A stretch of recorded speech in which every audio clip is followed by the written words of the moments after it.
देता हूं। हमारे आपके करोड़ों जन्म हो चुके, करोड़ों। मौत तुम्हारे संग ही आई और ले की गई। मौत को डरने वाली चीज नहीं है। मौत का तुम्हारा दामन चोली का साथ है भाइयों, चोली दामन का साथ है। आधार पर जब पूछी जाए कि तेरा कोई वफादार यार है, दोस्त है, तो मैं बताऊंगा सब धोखेबाज हैं, दो ही सच्चे दोस्त हैं और सब धोखेबाज। औरत धोखेबाज, औलाद धोखेबाज, परिवार धोखेबाज, रिश्तेदार धोखेबाज, लड़कपन धोखेबाज, जवानी धोखेबाज, बाहर दोस्त बुढ़ापा। बुढ़ापो धोखो ना देते लोग, जो आते तब ले के। लड़कपन धोखा दे जाएगा, जवानी धोखा दे जाएगी, लेकिन बाहर दोस्त बुढ़ापा, बुढ़ापा धोखा नहीं देता। दो ही सच्चे दोस्त हैं, मौत और बुढ़ापा, सच्चे दोस्त। मेरे भाइयों, परीक्षित ने अपने ज्येष्ठ पुत्र जन्मेजय को तिलक दिया, मुकुट दिया और कहने लगा परीक्षित,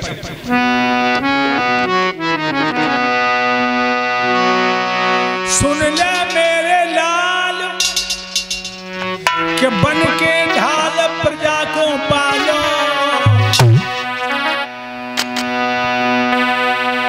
चलो धर्म अनुकूल रहना, पैर गलत है।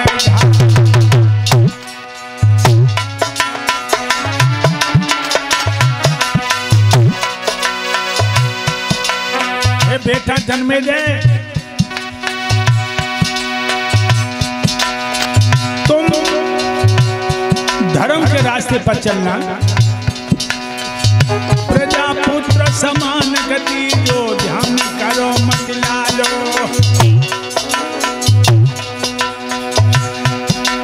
यश कीरत की अब ध्वजा के लाल निकालो।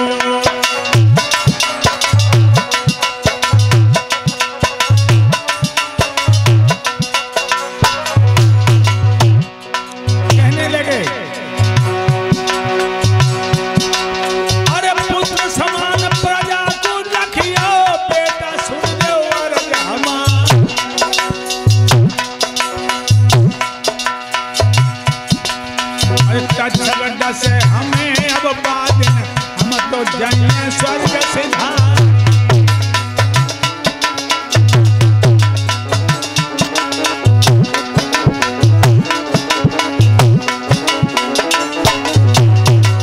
जब प्रजा को पुत्र के समान पालना बेटा, अब मैं तो स्वर्ग के लिए जा रहा हूं क्योंकि मुझे 8वें दिन तक्षक डसेगा। अब 7 दिन रहे और श्री हर गंगा के किनारे शुक्र ताल पे आकर के राजा परीक्षित ने आसन डाल लिया। महात्माओं को पता लगा कि परीक्षित महात्मा बन के आ गए। संतों ने अपनी अपनी वर्ण कुटियां छोड़ दी और चारों तरफ से परीक्षित को घेर लिया। भरद्वाज, कड्व, कत्तायन, व्यास, वशिष्ठ, लोम, श्रृंगी, पाराशर, कुम्भज, कहां तक संतों के नाम गिनाए। 88,000 महात्माओं ने घेर लिया। सब अपनी अपनी बुद्धि से मुक्ति का मार्ग बताने लगे। तब तक व्यास नंदन श्री सुखदेव जी का पदार्पण हुआ। अब धूत महाराज को देखा, सभी संत भगवान खड़े हो गए। नमो नमो नंजनम, नमस्कार गुरुदेवता, वंदनम सर्व साधुआ प्रणामम पारंगता। सारे साधुओं ने प्रार्थना की और वंदना की, तो व्यास ने भी अपने बेटा की प्रार्थना और वंदना की, प्रणाम किया। परीक्षित को बैम का बुखार बढ़ा। कि ये तो हम देखते हैं कि पिता पुत्र को प्यार करता है लेकिन प्रणाम नहीं करता, और पुत्र पिता को प्रणाम करता। यहां मैं उल्टा देख रहा हूं कि पिता पुत्र को प्रणाम करता। ये बहम का बुखार जब बढ़ा तो पाराशर महात्मा कहने लगे, हे राजा परीक्षित, हम बेशक ऋषियों के पथ हैं, धर्मंग धुरंधर ज्ञानी हैं, लेकिन हम लोगों में सुखदेव सबसे आगे। क्या तुम्हें मालूम नहीं जब मुक्ति का रूप धारण करके अवतार तो हुए हैं, और ये पैदा होते होते नारा लिए हुए जंगल की तरफ चले गए। अगर खान से हीरा निकलता वो मान पा जाता है, हीरा हीरा कहलाता, मिट्टी मिट्टी रहती। हे राजा परीक्षित, तेरी तकदीर खुल गई। जो सुखदेव जी पधारे हैं अब ये तुझे मुक्ति का मार्ग बता देंगे। सो परिषद हाथ जोड़ के क्या बोले,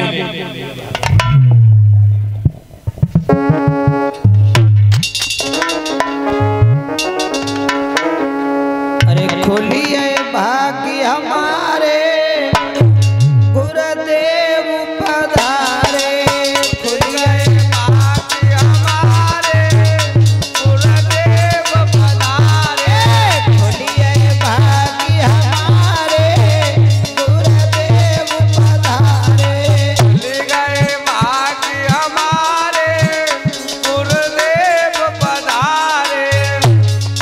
तुम तो गुरु जी मेरे चंदा सूरज, हम तो गुरु जी मेरे चंदा और सूरज, तुम तो गुरु जी मेरे चंदा सूरज, हम तो गुरु जी मेरे चंदा और सूरज।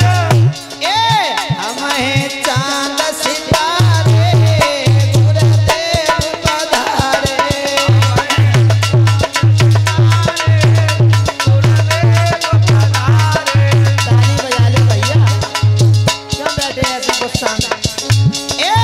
खोलिए भाग्य हमारे गुरुदेव पधारे, ले गए भाग्य हमारे गुरुदेव पधारे।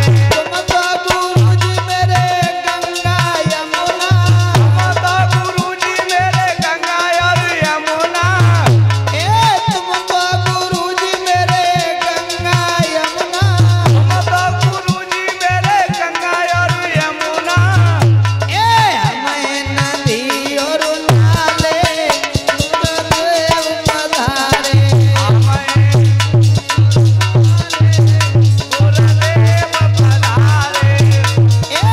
खोलिए भाग्य हमारे गुरुदेव पधारे, भाग्य हमारे गुरुदेव पधारे। तुम तो गुरु जी मेरे गंगा यमुना,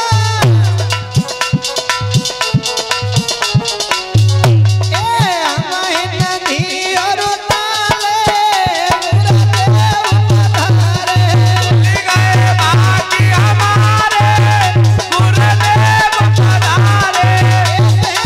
खोलिए भाग्य हमारे गुरुदेव पधारे, गए भाग्य हमारे गुरुदेव पधारे। बोलिए सद्गुरुदेव भगवान की। सुखदेव जी कहने लगे, यहाँ इतनी भीड़ क्यों लगी है? कहने लगे, महाराज हमें श्रृंगी ऋषि ने श्राप दिया है, 8वें रोज तक्षक डसेगा, अब 7 ही रोज बाकी हैं, मेरी आत्मा का कल्याण कैसे होगा?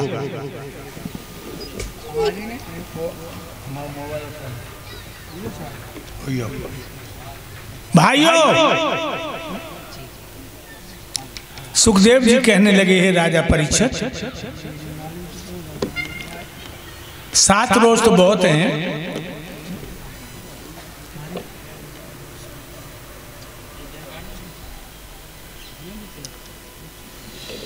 7 रोज तो बहुत हैं, तेरी मुक्ति में क्षण भी नहीं लगेगा। उन्हीं महाराज कैसे जवाब दिया, भ्रष्टो भ्रष्टो भागवता तरंत, भ्रष्ट से भ्रष्ट जीव भागवत रूपी नौका पे बैठ के भवसागर से पार हो जाता है। तुम भगवान की भागवत सुनो,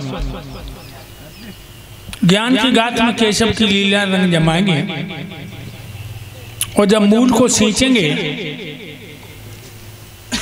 तो शाखाएं खुद ही सीख जाएंगे। कहने लगे महाराज तो भागवत सुनाओ। कहने लगे भागवत तो हम सुनाएंगे, लेकिन भागवत सुनने से पहले भागवत सुनने के नियम सुनने होंगे। उन्हें महाराज नियम बताओ। भक्त तो ये बता देना जरूरी समझते हैं। आपके क्षेत्र में, मोहल्ला में, कॉलोनी में कहीं भी भगवान की कथा हो रही है, कैसे जाना चाहिए? सबसे पहले स्नान कर लो। सबसे पहले स्नान कर लो। कपड़ा फटा पुराना भले ही हो मगर स्वच्छ हो, साफ। जब भगवान की कथा सुनने चलो तो अपने धन का, अपने बल का, अपने रूप का कभी घमंड लेके न जाओ। भगवान की कथा का फल उसे मिलता है जिसे विवाद और विपक्ष से कोई काम नहीं। लेकिन भक्त तो जानते हो अब लोग भागवत सुनने क्यों आते हैं? कछु तो जासों आते हैं, काम कछु है ना।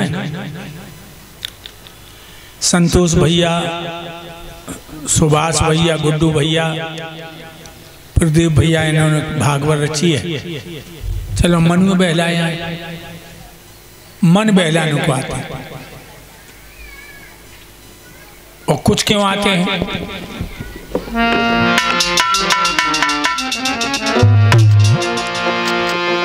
कुछ लोग इसलिए आते हैं देखे आधार अब कैसे हैं। कुछ बैठ के यही सोचते हैं ये कथा की तरह कैसे।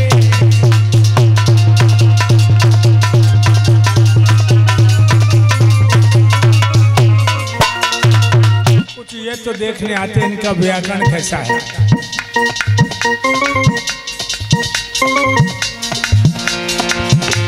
कुछ विद्या मत जचलाने को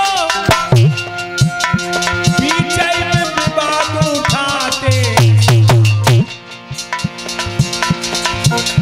कुछ पापी विघ्न उठाने को झूठी एलियां उड़ाते।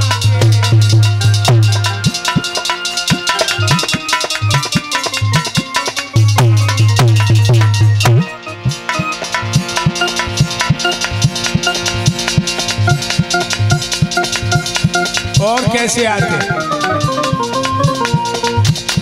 बहुत कहीं दुष्ट और दुराचारी श्रोता बन बन के आते। आधा की कथा सुना रहे हैं वो बैठे आंख लड़ाते। गुरुदेव मेरी कथा सुना रहे हैं वे बैठे आंख लड़ाते। गुरुदेव की कथा कह रहे हैं वे बैठे आंख लड़ाते। श्री सुखदेव जी बोले हैं राजा परीक्षित, जो भगवान की कथा में गंदी भावना लेके जाते हैं उनकी हालत क्या होती है?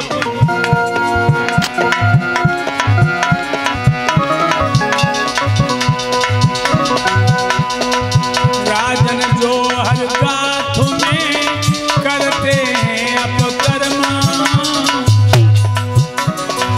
बेखुदा की भांति मरते हैं बेशर्म। कथा बाप प्रभु की बड़ी रसीली है, जम पाप हो तो सब झाड़।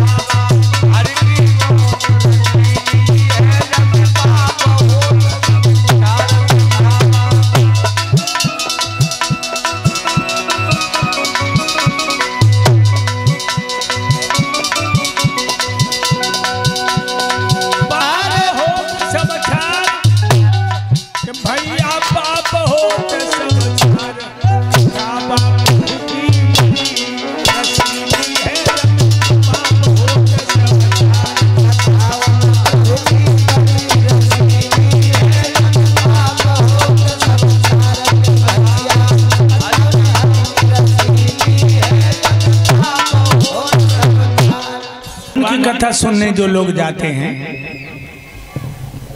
उनकी भावनाएं गलत होती हैं, वो कुत्ता की मौत मरते हैं। ध्यान रखिए लोगों, भगवान की कथा में आओ, अपने चित्त पर नियंत्रण रखो। ये तो श्रोताओं के लिए लिखा है, लेकिन आज के भगवताचार्य हैं, नए नए दुपट्टा डाले घूम रहे, नई नई पिल्लियां,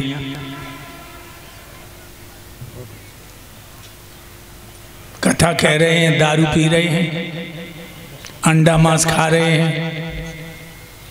इनके लिए भागवत में कुछ नहीं लिखा है। धूम्रपान रतो विप्रा मृत्यु पश्चात नामो शुक्रा।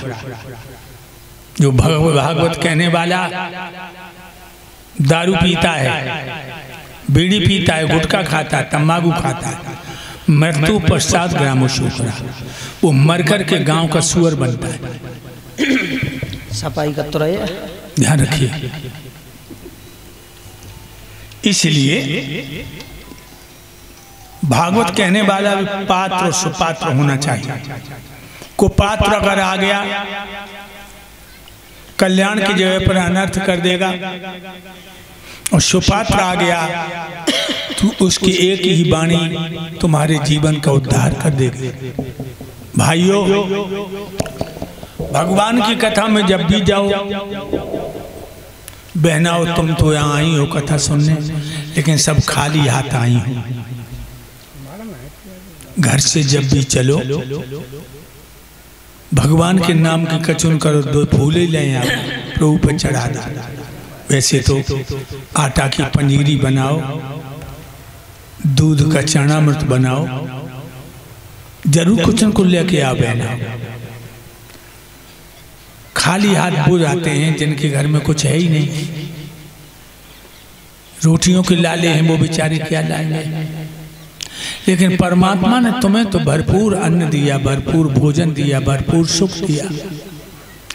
इसीलिए बहनाओ कभी खाली हाथ मत आना, ध्यान रखो। और देवताओं आप ही कुछ लाओ, केला लाओ, सेव लाओ, भगवान का प्रसाद बनेगा, सबके मुंह में जाएगा। हमारे सुभाष भैया ने, गुड्डू भैया ने बड़ी श्रद्धा से हमें यहाँ बुलाया है, क्योंकि हमारा क्षेत्र बड़ा लंबा है। दूसरा कार्यक्रम है, हमारा क्षेत्र बहुत लंबा है, हमें बुलाना सबका काम नहीं है। ध्यान रखना, हरियाणा, राजस्थान, गुजरात, मध्य प्रदेश, 3-4 प्रांत ऐसे हैं जिनमें कथाएं हैं, और 1.5 साल 1 साल पहले बुकिंग होती कथाओं की, जल्दी नहीं मिल पाती। तो इसलिए भाइयों, जब भगवान कथा सुनने आओ तो कछुन केला ले आओ, 2 केले ले आओ, प्रसाद बन जाएगा, सबके मुंह में जाएगा। कुछ करो, और फिर तुम कुछ नहीं अपना लाते। देने वालो और वे दे रहो है दे रेन, लोग भरम मेरो करें जासो नीचे ने। देने वाला तो प्रभु है, तुम तो मुनीम हो, तुम मुनीम हो उसके, जैसी परमात्मा मालिक है, हम तो मुनीम हो।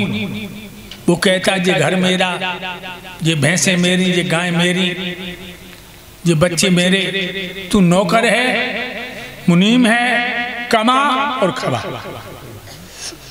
तुम मालिक नहीं हो। इसलिए मेरे भक्तों, उन प्राणों के प्राण प्रभु की कथा में खाली हाथ न जाओ। कथा हमारी दिन ही दिन रंग दिखाएगी। आप ध्यान रखिए, कथा का समय है 11 बजे शुरू होकर 5 बजे आरती प्रसाद का वितरण होता रहेगा। परीक्षित से कहने लगे सुखदेव जी, आज शुक्रवार बुधवार है, बुद्धि को शुद्ध रखो।